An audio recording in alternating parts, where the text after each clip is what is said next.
ہماری آیتوں پر تو وہی لوگ ایمان لاتے ہیں کہ جب ان کو ان کے ذریعے نصیحت کی جاتی ہے تو سجدے میں گر پڑتے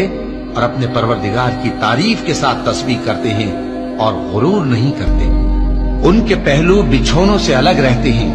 اس حال میں کہ وہ اپنے پروردگار کو خوف اور امید سے پکارتے اور جو کچھ ہم نے ان کو دیا ہے اس میں سے خرچ کرتے ہیں۔ سو کوئی شخص نہیں جانتا کہ ان کے لیے کیسی آنکھوں کی ٹھنڈک چھپا کر رکھی گئی ہے،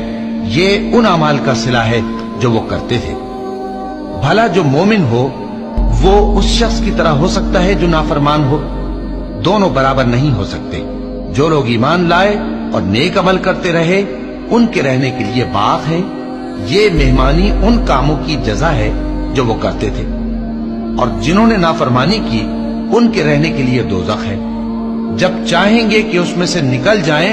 تو اس میں لوٹا دیے جائیں گے اور ان سے کہا